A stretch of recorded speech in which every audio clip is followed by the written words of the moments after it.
down to about here. It looked like a big streak, like I had, big cut all down the side of my face, but it wasn't. It was just that tiny thing that had bled some, but it did look a little weird. So that was interesting. We had a good session yesterday with Andrew Leach and talking about electric vehicles and just electric power and even other alternative powers that use in transportation and other kinds of uses. I thought that was an amazingly good webinar. I hope that people listen to the replay. So that'll be great for you. Mark will get that loaded up, I know, here in a day or two. I'm going to focus today on your questions, your thoughts and comments, because that's what Talk with Wayne is about. But then when I just have something specifically to talk about myself, I'm going to talk about EPN, because Environmental Professionals Network and the concept there, which I talked a lot about lately. I did talk about it maybe several years ago before we moved to Idaho. And it is the oldest business development concept in my head. And I have documents that I created in 1994 for it, which were, barely even digital by that time. And I had put together brochures and flyers and the concept of a federation, which is a word that I'm beginning to use rather than a membership. So a federation of environmental scientists that are involved in the organization, Environmental Professionals Network, that will work together when it makes sense to work together and work independently or in different teams when it makes sense to do that. And so the idea, excuse me, the idea is of what could become a very large group of independent business people who essentially have their own businesses. However, I do see certain portions of them grouping together also in a corporate sense. And so the business side of it is not something that I really feel is that really important. But again, the whole concept is that if an independent, really amazing wetlands scientist could work on a project with 5 other amazing scientists in another set of expertises on a project that required all 6 of those expertises to get the project done, why do they have to all work for the same company? And why would they typically be specialists within that one company? That one company would then have to mark up the charges to the customer considerably. And those really amazing scientists, which would probably be young for the most part. This is really focused at young scientists to give them an alternative to go to, and rather than going to work for one of these big companies, of which there's lots of those out there.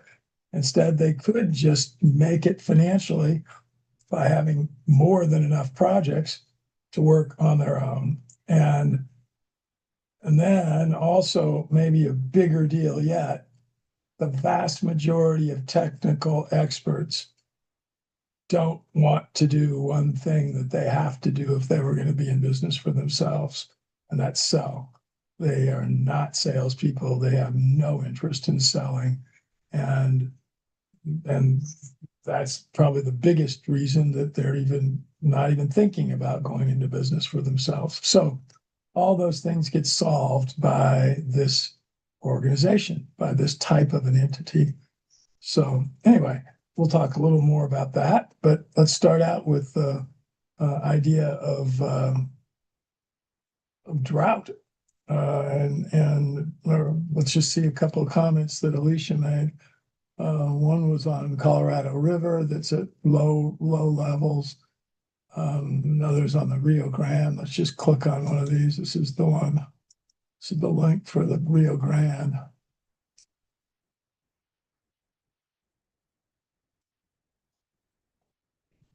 Look at this. Look at this. When I pulled this up, look at everything that came up on my stupid computer. An ad blocker subscription, everything. And look, I don't think it's going to show me that article. It's not. Stupid thing. It takes you to the Santa Fe, New Mexican, and effectively forces you to buy it and pay some kind of subscription to even see this article. So guess what? We're not going to get to see that article, I don't believe. So let's get rid of that again. Back to our comments. And I'm going to try it once more, see if there's a way I can quickly open the article and not. Okay, here we go. I am seeing it, but it's wanting, yeah, see, it goes away. Let me look at it for like 10 seconds. And the article isn't on this page. It's on some other page. Oh, well, let's try and see if another one of her links works. Let's try this one, Mississippi. I don't want really, that one's not so great. Let's try. Oh, there was another one on Colorado River.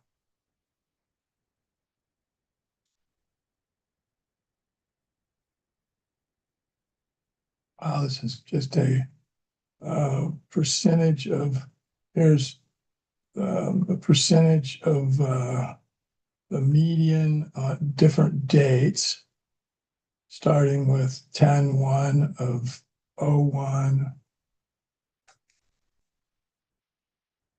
excuse me, 10-1 of a given year, going through 7-1, and it shows dates, the median between 1991 and 2020, and then 25 and 26. And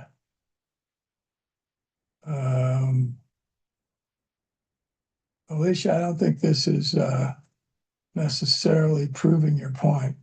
It's showing that the levels, no, it is too. I'm sorry. The median is the upper line here. Yes. And that's for a 20-year period, no, 30-year period. And this is 25 lower and 26, which is the snow equivalence in the drainage. I think it's for the entire drainage. And so it's showing Lake Powell. And then this map over here shows all the different drainages. So this one up here is 67% of what it should be normal. This one's 76, much higher to the west, 96 over here in both of these. And then lower, farther west towards Colorado, 39% and 61%.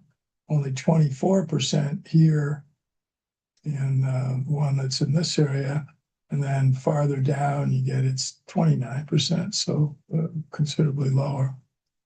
And people don't probably know it, but in between about up a little farther on the map that you'd see here where the Colorado River is this is what it is, and that's the border of California. This other line here is the drainage. Its water gets low and it does not even flow into the Gulf of Mexico, not because of drought, but because of irrigation. It is completely drained by irrigation systems in California, somewhere about in this position on the map.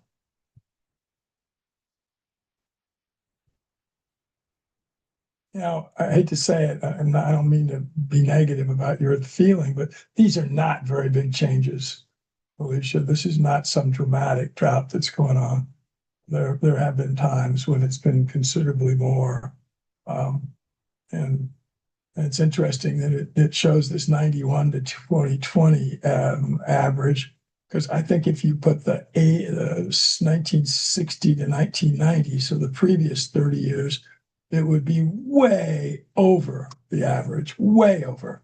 Those were some of the wettest years in the recorded history for rainfall and for snow accumulation from 1980, or excuse me, 1960 to 1990. So that 30-year period that preceded this 30-year period, it was off the charts wet. And I don't think we can look at drought in a 60-year period. We have to look at drought in a million-year period. What's the, or maybe not a million, but at least since the last ice age, since a 10,000 or 20 or 50,000 year period, which we don't have data for because it wasn't collected. That Native Americans can give us a little bit from where they built their homes and where they had pictographs and things that they described. But we really can't probably get a good idea about the drought situation.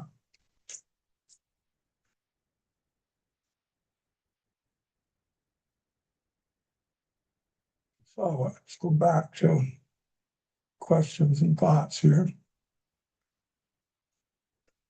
My dog Viking is wanting a lot of attention here today. He's sitting right next to me.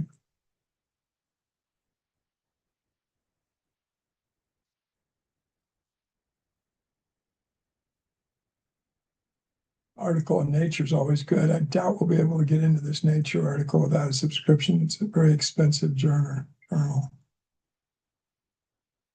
Wow, that is. Well, it is letting us in. Reconciling flood risk reduction and wetland resilience behind coastal floodgates. Pretty cool article, just recently published.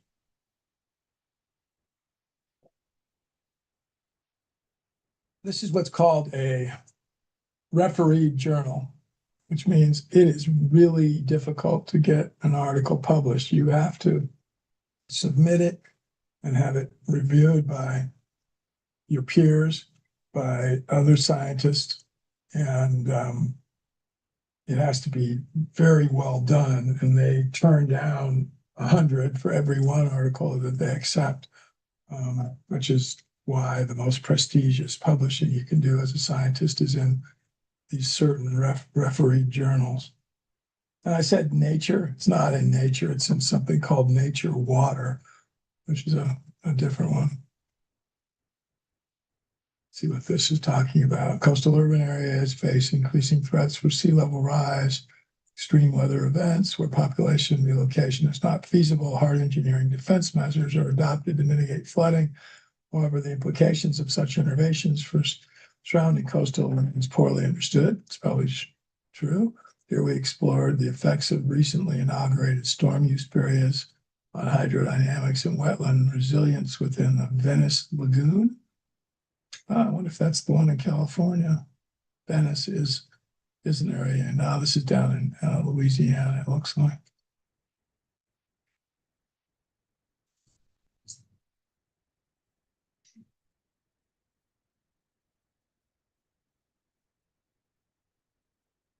No, it's in Venice, Italy.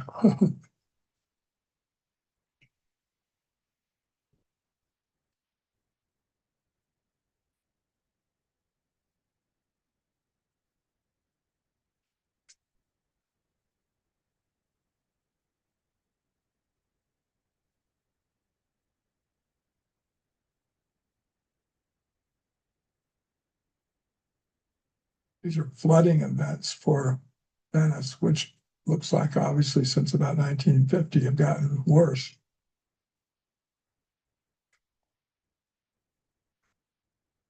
I think this is the journal Nature, and it's a sub-journal of it. So it's a specialized journal involving water.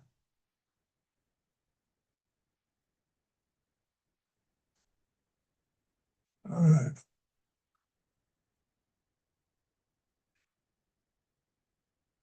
So what's the weather been, and do you have normally warm, Mark, or typically warm for now? No, this is normal. So typically, this is the weather we get. Yeah. All right. Well, we're going to come back to answering questions and going to a number of these comments and other things that we have in the near the end, because I'm going to spend the next 40 minutes or so, 30 or so probably on EPN, our new entity that I briefly talked about here. And I've got a little slide presentation put together that we're going to just work from.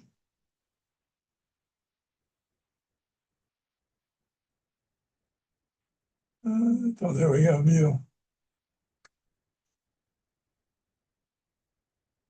Come on, where does it say slideshow at? It's not what I want. Let's go to home. File, maybe. Nope, it's not there. View.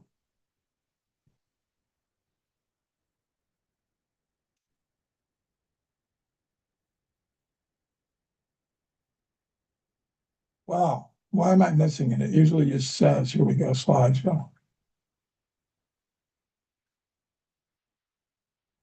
There we go. So, a new model. Wayne, you haven't shared your I have screen. to share my screen, don't I? Yeah.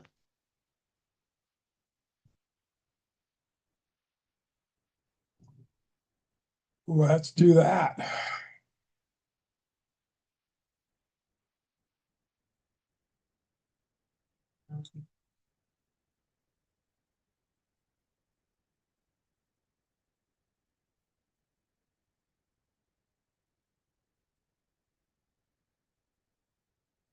Now, do you see it? Yes.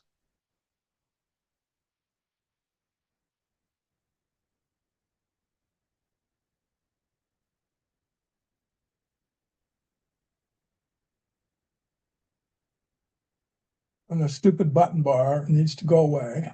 I don't know. I think I might have to scroll there. Not.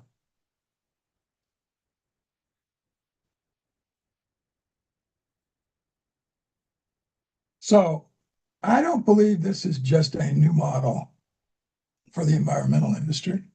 It happens to just be the area of business and area of expertise that I have.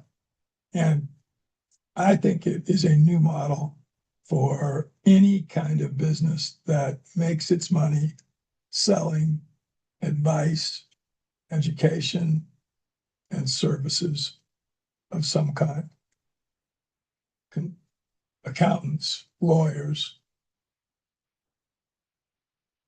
even physicians that are not doing physical activities. Um, you name the area, just it's broad. So here's just some specifics about the environmental industry. There are about 30,000 plus environmental consulting firms. Just to show you, this is huge, just in the United States. The vast majority of those are small. They have fewer than 10 employees. Most of them suck in businesses. If there's 10% of that 30,000 that is consistently profitable, I would be surprised. The biggest problem that many of them have, the really good ones, the ones that have been around for 10, 15, 20, 30 years, is they have no succession plans. They have never really had an interest to scale meaning getting bigger. So because of no succession plan, they have no exit. So what do? When they're ready to hang it up? They just quit. And all of a sudden, all those years, all that knowledge, all that growth that they and the people and the science that they did goes away. Um,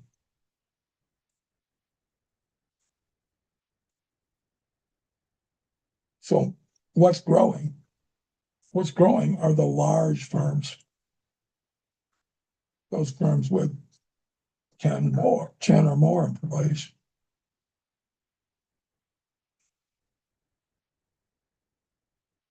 I'm making some strong statements on these slides, definitely controversial and challengeable, but the billable hour is dead. What that means is that I believe in the future that the typical approach that's been used for consulting of any kind to bill,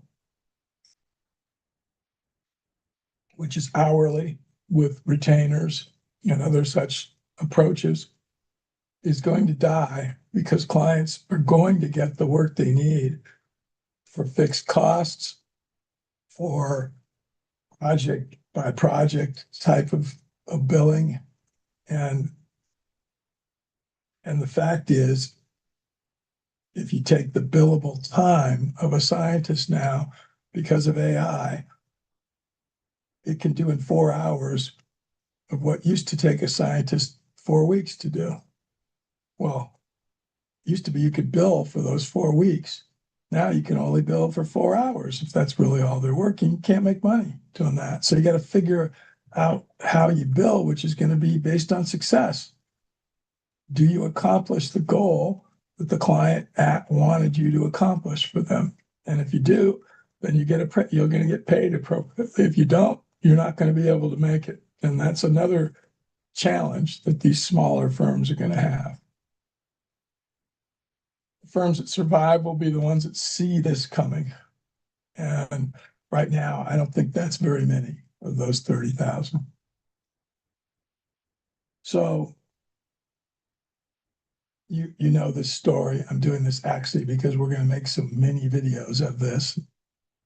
Why am I the one that's talking about this? One is it's been a passion of mine since 1994. I believe that this concept would work. I've had a lot more than 20 years in environmental consulting. It's actually over 50 now. I founded a number of things.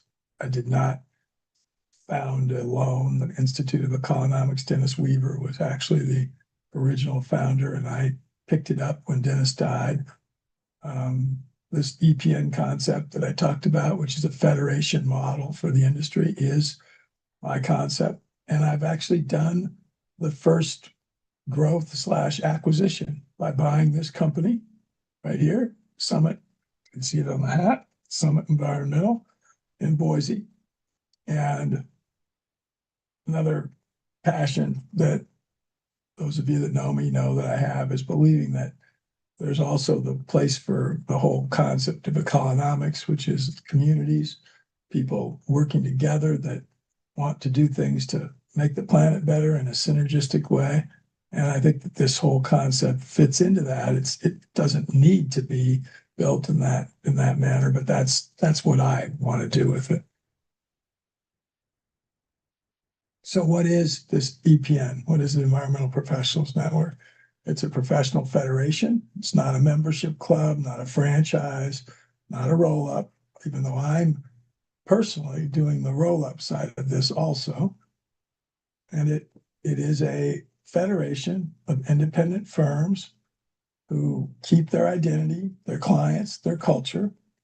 And what EPN does is provides the infrastructure for business development, for AI usage, for contracts, for legal, for insurance, for a whole variety of the things that if that small consultant tried to pay for them themselves, they couldn't afford them. So one example is subscriptions to tools that track all the public contracts that are occurring in the world, or not in the world, in North America, let's say, which I've already acquired. That would cost tens of thousands of dollars a year, if not more. And yet, if you're part of a team, you're going to get access to it. So the EPN network will have access. Many of you, if you're in this business already, wouldn't even be able to get errors and omissions, environmental professional liability insurance. And because you're a part of the team that has experience as the team, you can get it through this mechanism. So this BidNet is the subscription that I was talking about, and it'll be shared throughout the membership. Again, it's hard not to use the word member because it's not a club, which is what you think of with membership. It is really a group of a federation of members that act in a business way rather than a club way, which is usually something for recreation. One of the big things that it'll do is it'll sell when you don't want to, which is the case for most small environmental firms. Those unbelievably talented experts don't want to sell in most cases. And then they don't want to even do the business side of managing large projects. So it allows scientists to do science. So this is just a little description of the model. Just kind of, this is a start of it, something that we're doing here. And then addition of other firms, the goal to get 10 or 12 in the first year, and then to go from there. One of the observations, and just it's a fact, is that small environmental firms, it's really tough to win government contracts. It's not because they're not good enough. They're probably better than others, but they can't afford the $30,000. And that's the cost of these bidding platforms that they need to be able to find them. So again, EPN buys one subscription and every member firm gets access. So that's a great example of what I'm calling the unlock and why the firm owners are going to want to join. I just give this example. This is what we just did here in the Boise area. In this case, there was a firm called Summit Environmental where the two founders were ready to retire. No one on their staff level wanted to or was able to run it, and that's pretty typical. So the only way they were going to get anything out of it was to pass it on and hopefully sell it, which they did to me. And all of a sudden, they're able to still get long-term benefit from something that they spent the last 30 plus years doing. Here's another piece that's really important. In today's world, I think that young environmental scientists have the ability to do more and better work than older ones because they've gotten so much more specialized education, as especially those with graduate degrees in their education. But they don't have the business skills. In many cases, they're not really entrepreneurs. They don't want to just go out on their own. But if they join a big firm, they're just going to be given menial tasks. They're going to have to do things that there's no way in the world they want to be doing day to day. So now that those companies are going to say, well, you just have to go through a rite of passage. You're going to get to do things that you like to do down the road, but why should they wait? Why not do them right away? And that happens by mentorship from those people that will be part of the federation that are already seasoned and already have expertise. We're going to use the Institute of Oeconomics and our EAT community to have education. We've already created 30 to 50 different courses that people can take and move their way down the road in a professional sense. And it allows somebody not to have to just start their own firm from scratch, but to be a part of something without having to just be a menial task worker for a larger firm.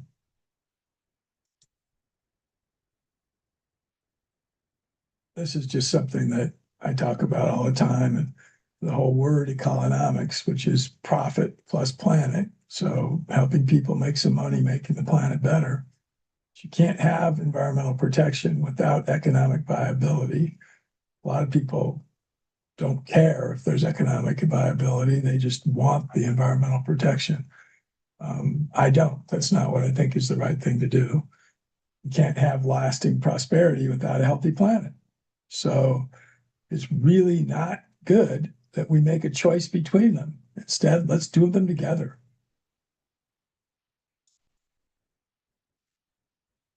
So now I've been teaching a class for the last 10 weeks and finished it up week before last about AI for environmental professionals. And that's one of the things that we're putting together into small chunks now for our members to take advantage of. But what EPN will do is it will help people, again, with tools that otherwise people would have to spend considerable amount of funds on, and will help them learn them. Excuse me, did not mean to do that. Let's go back to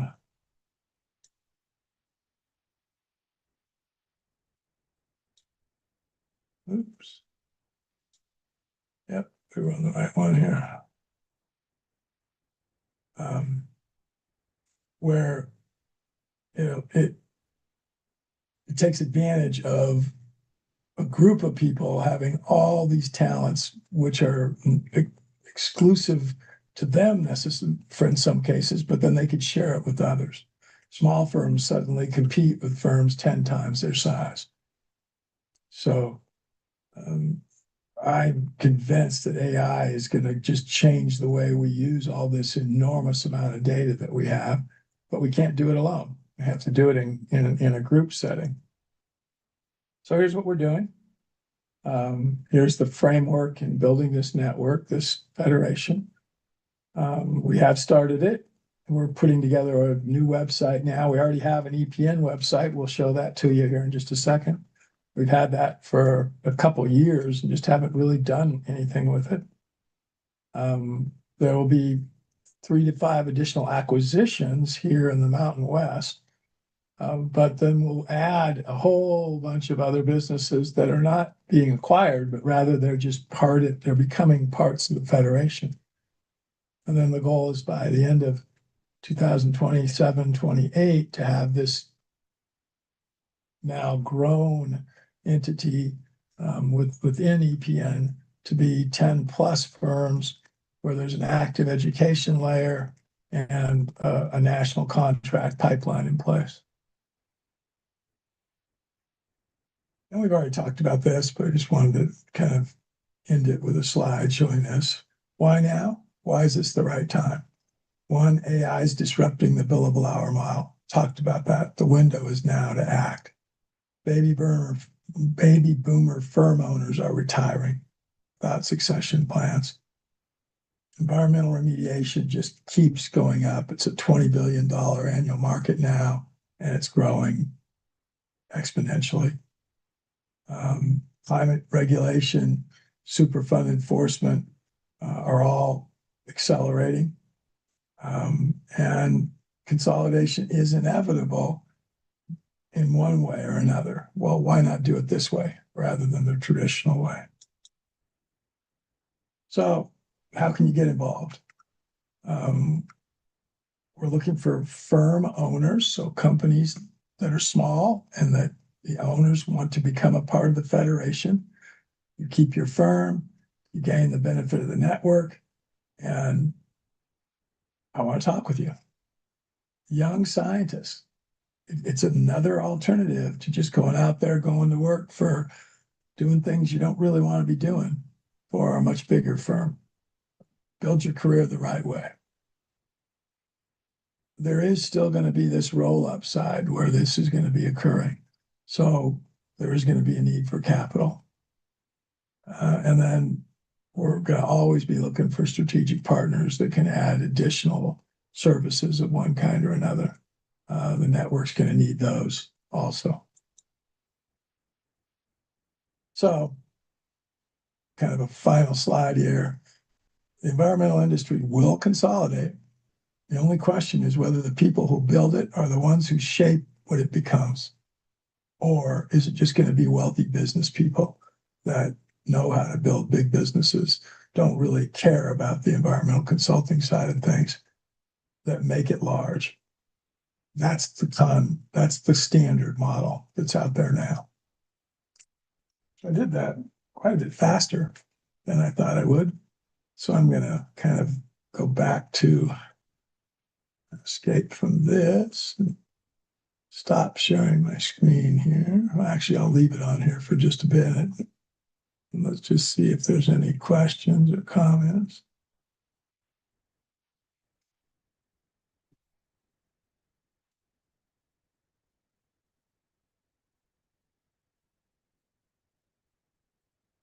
Slid the slide off the top, so I'm going to go back to the chat again.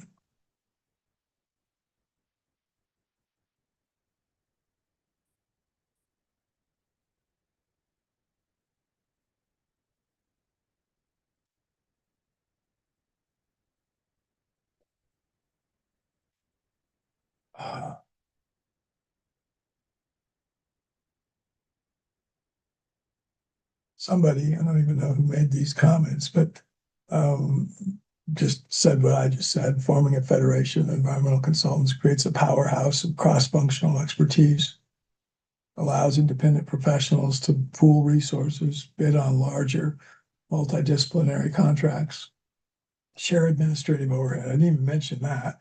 We don't need the kind of administrative overhead that we've always had in the past in today's AI world.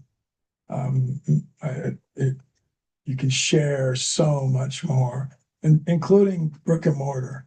You don't have to have these expensive offices that we always had through the years. And so, yeah, I would not use the word union, but it is a federation. Let's stay with that word.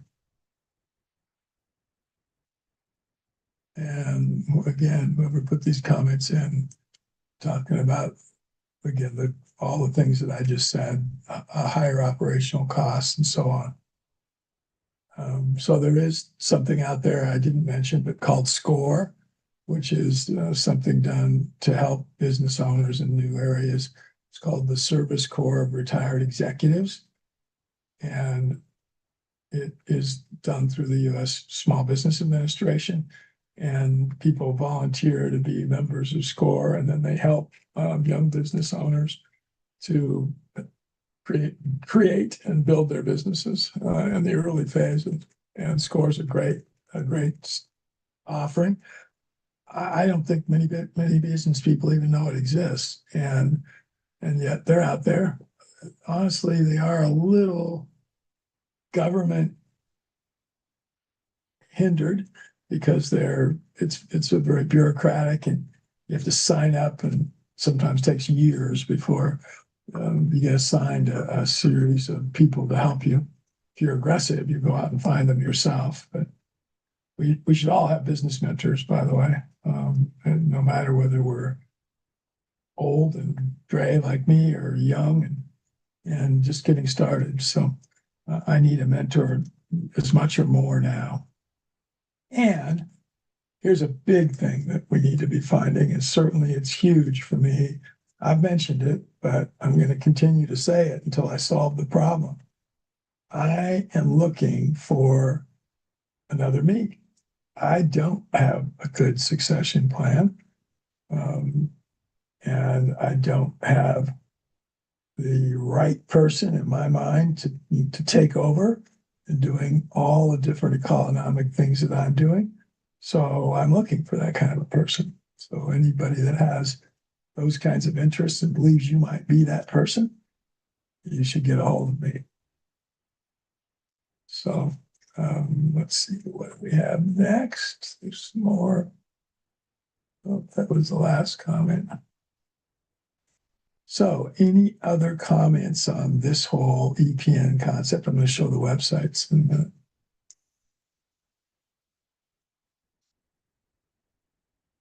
Yeah, Alicia, I'm talking about somebody a little bit younger than we are. And so she says that she could be another me. Go out and do it. You should go out and compete if you feel like you can do it. So, but I'm talking about a 35-year-old. That's for me. That's what I'm looking for. It's not unique. I mean, it's maybe very unique to what my interests and goals and needs are. So I'm going to show a couple other. And I still am I sharing still, Mark, or not? Yes, we Okay. can see you. So I'm going to go to a couple of different websites that I've got up here.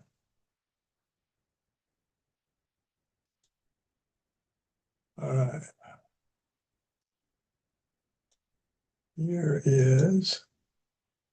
This is, by the way, one of the coolest slides I think we've ever made. This is a fill out a form slide where the person is shaking a hand through a computer. I don't know where we got that, but it's a public label rights, so anybody can use it. Slide that Mark found somewhere. But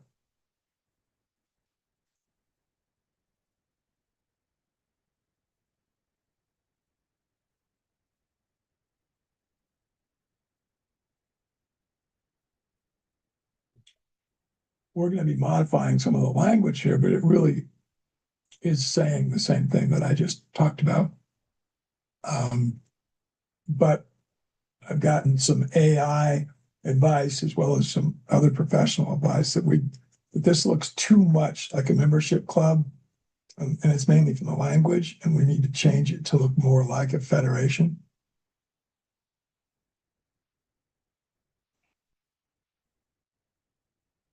This is intended to be a site that both people with projects and that want to become members of the team can use.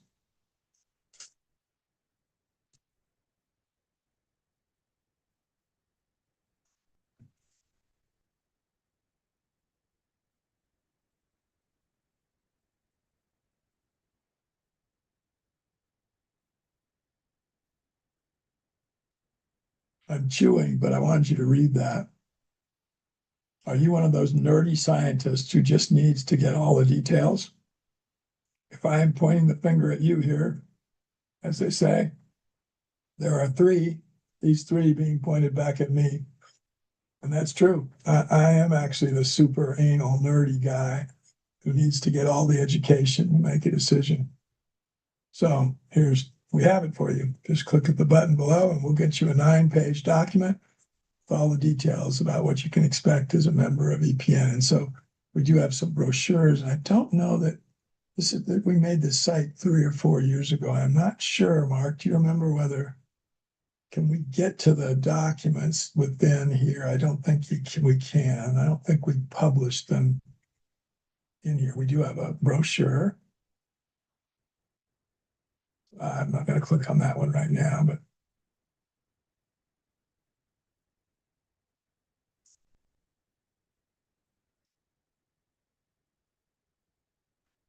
this was made long enough that John was going to be the co-founder with me, or he was. And unfortunately, he died, as some of you know.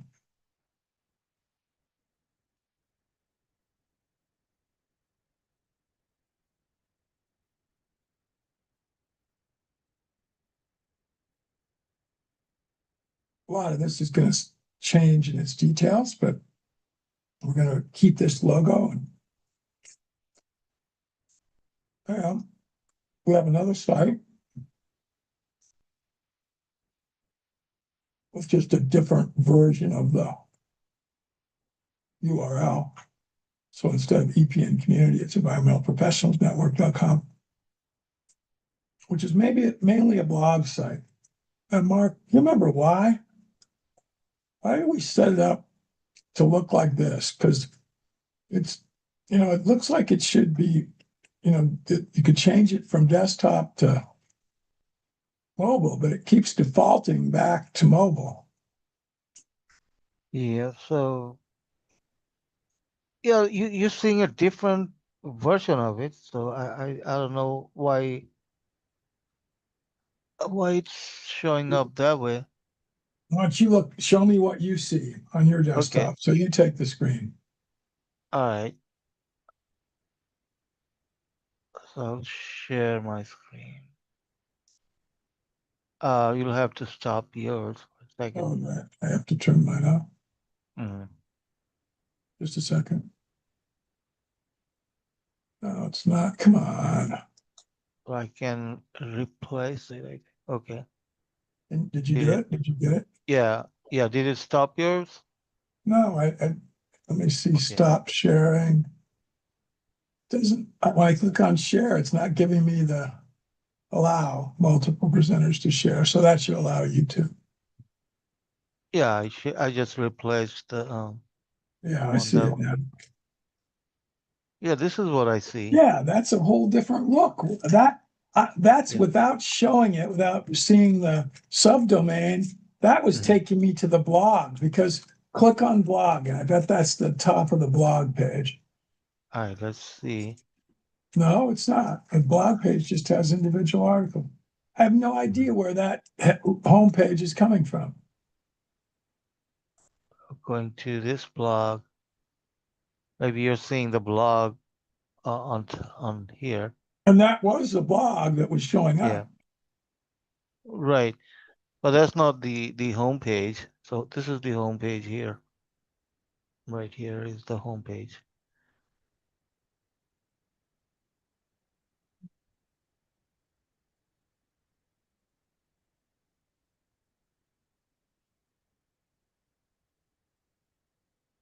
And this one. Yeah, the images don't show up sometimes.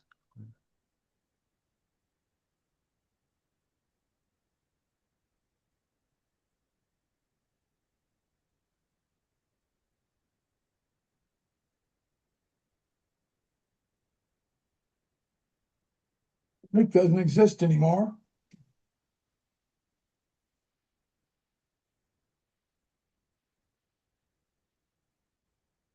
So anyway, I don't know why I was doing that, but that's the second site. So epncommunity.com is one, which is where you join and where the more specific information. And we've been writing blogs on this and all of our sites for 20 Yeah, plus years now. right. So this is the Kajabi site. Right. EPN community.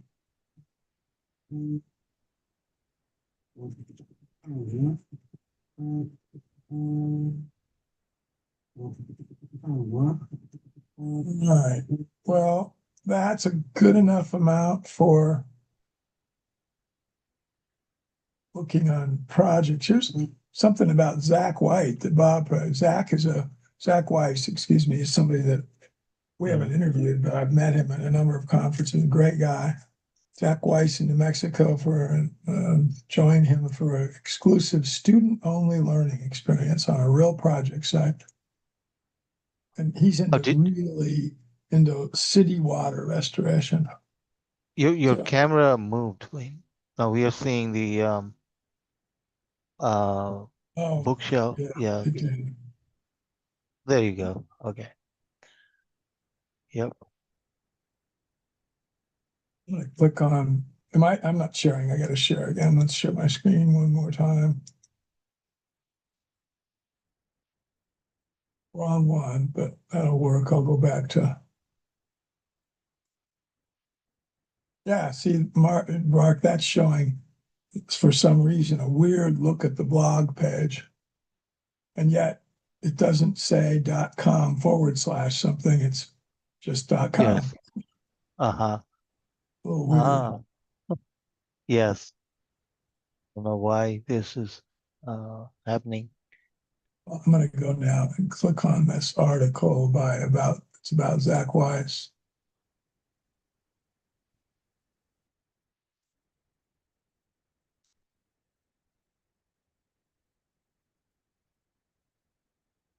Oops, here we go. Are you seeing this one, this year's water cycle restoration intensive? Yes.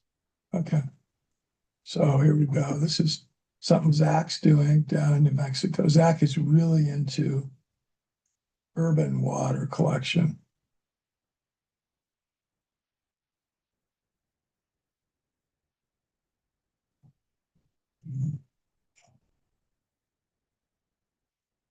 I think this is something being marketed by Raleigh Latham too, by the way, because Water Stories is his program.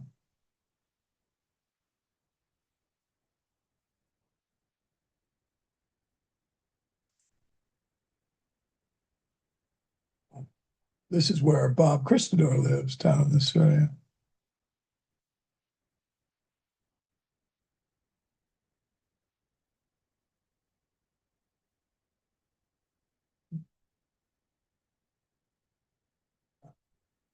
Yeah, here we go. Zach Weiss, Nick Steiner.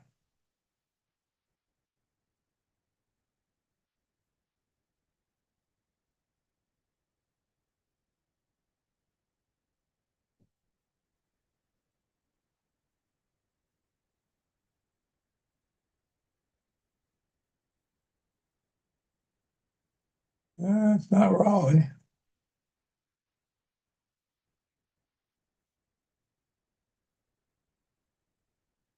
Let's look at their.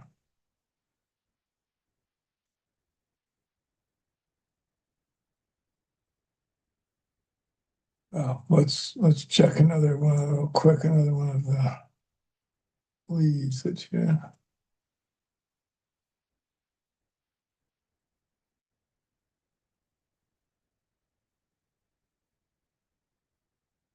Yeah, not another one there.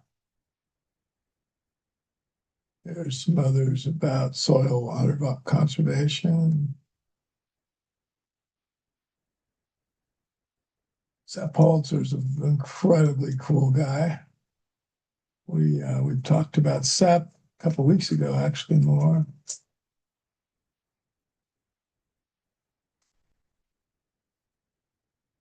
Says he lives up in the hills and does things on property that everybody said there's no way he could do.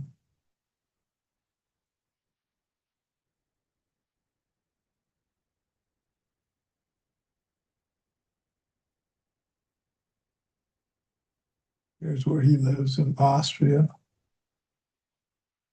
berms and swales.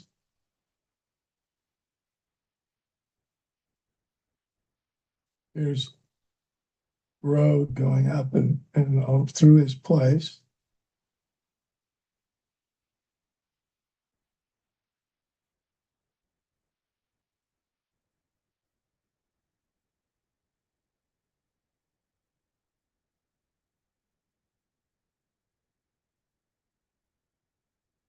Sepp took over his parents' indebted farm in 1962.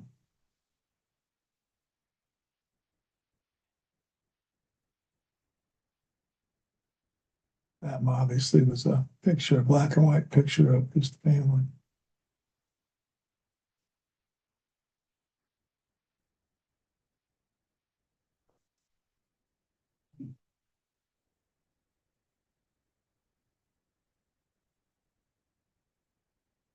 One of the real early, unbelievable teachers of permaculture. All right. Well, we are getting close to the top of the hour. Let's go with last call for questions. And let's see what we got on the question. Lots of new messages here. I don't know if there's any question.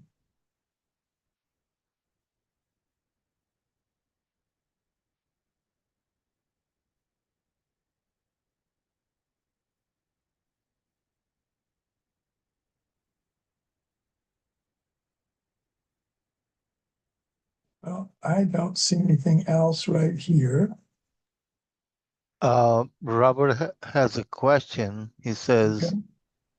can you talk a bit about Dennis Weaver's succession plan? Did he He didn't have, create he any didn't have one. exit? It's a He great didn't have. example. Okay. That he had one for IOE, which is why I'm doing what I'm doing with it. He asked me and Scott Fardulis to take it over. Unfortunately, he didn't have the same sort of thing for his Earthship home, for his things that he was doing in Ridgeway. Jerry did what she could do, his wife, for as long as she was healthy, but there wasn't anybody else there to really take things on. So, great example. Somebody who probably would have thought 10 years, 15 years earlier that he had a good succession situation, really didn't. People who were board members had been worked to death, not worked to death, but worked hard prior and didn't want to become board members for longer periods of time once Dennis was dead. And so he didn't have a very good one. That's not at all unusual.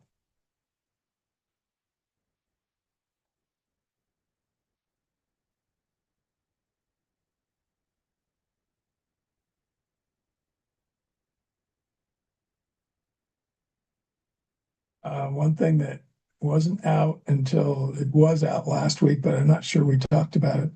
The trilogy of movies, or yeah, I'll call them movies, documentary um, presentations, which are awesome, that started with Kiss the Ground in 2020 and then moved to the second one, which was Common Ground. Excuse me, that's the third. And the middle one, what was the middle one's name? It had ground in it.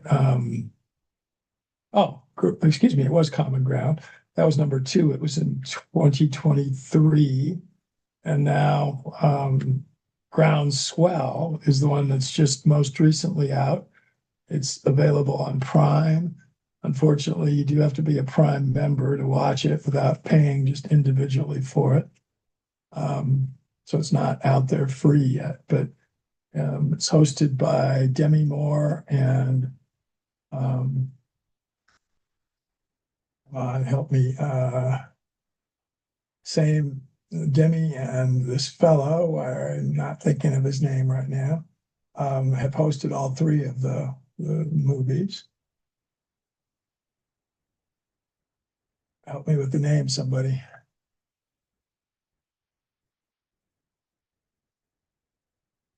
Uh, Here, we're gonna look it up. Mark, do a quick search. Look for Mhm. the host of Groundswell, the movie Groundswell.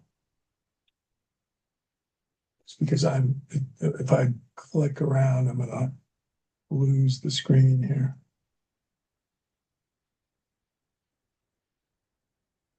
I feel stupid when you tell me the name. He's a Okay, big, so uh, there's one name called hold on, with the Demi Moore, Woody Woody Harrison. Harrelson. Woody Harrelson. I don't know why I wasn't thinking of Woody's name. It's one of those very cool names. Yes. So it's Okay. Woody Harrelson and Demi Moore are the two hosts, and the two hosts. And it profiles Will Harris and Gabe Brown and Joel Salatin and any number of other regenerative farmers that are well known and some that are a lot less known, which is pretty cool. Well, we are at the top of the hour, and you guys have been awesome. Lots of great comments, which Mark will put out into the chat, which will go out when we do the replay. And please think about this EPN concept, all of you, and we'll hopefully see how you could be involved in one way or another. So I think, you have anything else, Mark? Oh, we've got a couple more speakers. Tell us about our speakers that are coming up, Mark. Oh yeah. So next week is going to be Thomas Nadrowski. So next week, Wednesday, June 24th it's going to be 2 p.m. Mountain Time. So translate that to your own time zone. So I'll send out an email tonight even to let you know. And you We can have a join. second one in early July. Right, second one in July.